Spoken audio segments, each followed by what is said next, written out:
الحمد لله الحمد لله وكفى وسلام على عباده الذين اصطفى أما بعد فأعوذ بالله من الشيطان الرجيم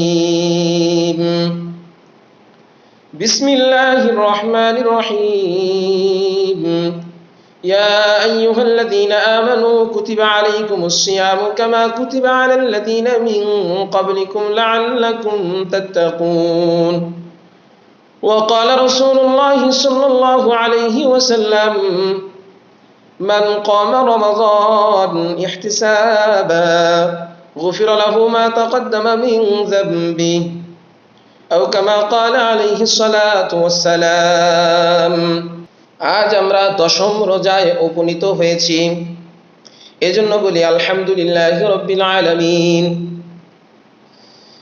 প্রিয় বন্ধুগণ আমার, আমরা কি একবারও ভেবে দেখেছি আল্লাহ রাব্বুল আলামিন আমাদের কত বড় নিয়ামত দিয়েছেন?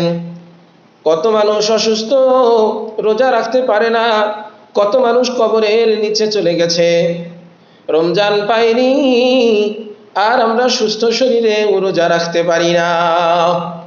এটা কি ছোট নিয়ামত নাকি?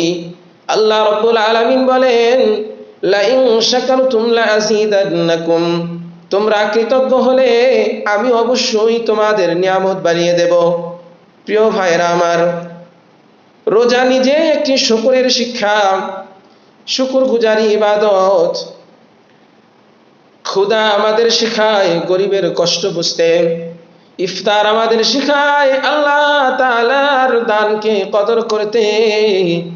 তাই আজকের রোজায় প্রতিজ্ঞা করি, অভিযোগ নয়, আলহামদুলিল্লাহ বলবো বেশি বেশি, নিয়ামতের শুকর আদায় করব বেশি বেশি।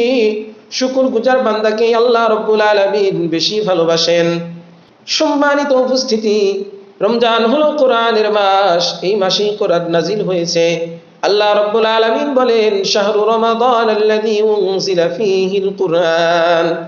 কিন্তু দুঃখের বিষয়, রমজান আসে, রোজা রাখি, ইফতার করি, তারাবিও পড়ি, কিন্তু কোরআনের সাথে সম্পর্ক তৈরি হয় না।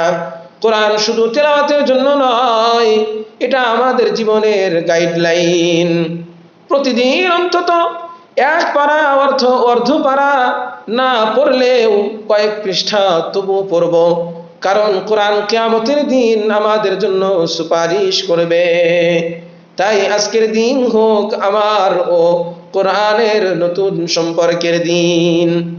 এই রমজান যেন আমাদের কোরআনের সাথে সম্পর্কের দিন হিসেবে গণ্য হয়, সেইভাবে আমরা কোরআন তেলাওয়াত করব।